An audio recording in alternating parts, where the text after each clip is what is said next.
Hi friends, welcome back to our channel. ప్రతి ఒక్కరికి అందంగా కనిపించాలని ఉంటుంది. కానీ అనేక కారణాల వల్ల చర్మ సమస్యలు, ఎడిసన్ టాన్ వంటి కారణాల వలన కలర్ మారిపోతారు.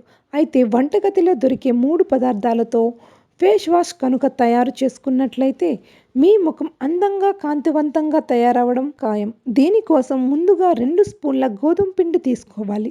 గోధుమ పిండి ముఖంపై ఉండే జిడ్డు, మురికి పోగొట్టడంలో బాగా ఉపయోగపడుతుంది. తరువాత ఇందులో 1 స్పూన్ గ్రీన్ టీ పొడి వేసుకోవాలి.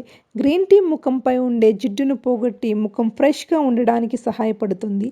దీనిని పేస్ట్‌గా కలుపుకోవడానికి సరిపడినన్ని చల్లటి పాలు వేసుకోవాలి. చల్లటి పాలు వేసుకోవడం వలన ముఖం చల్లగా ఉంటుంది.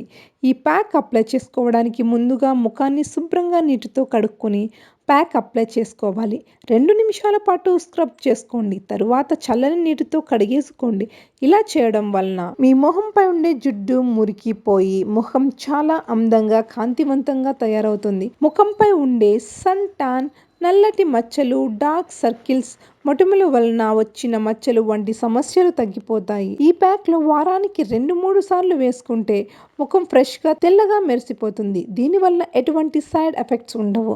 Green tea powder open pores సమస్య తగ్గిస్తుంది. గోధుమ పిండి చర్మాన్ని బిగుతుగా చేసి యాంటీ ఏజింగ్ లక్షణాలను తగ్గిస్తుంది. ఈ ఫేస్ వాష్‌తో ముఖంపై ఉండే అన్ని సమస్యలు తొలగిపోతాయి. ఈ ఫేస్ ప్యాక్ వలన ముఖంపై ఉండే జిడ్డు తొలగిపోయి ముఖం అందంగా, కాంతివంతంగా తయారవ్వడం ఖాయం. సో అది ఫ్రెండ్స్, విన్నారుగా. ఈ వీడియో మీకు నచ్చితే లైక్ చేయండి. మరిన్ని అప్డేట్స్ కోసం మా ఛానల్‌ని సబ్స్క్రైబ్ చేసుకుని బెల్ ఐకాన్ ప్రెస్ చేయండి. Thanks for watching.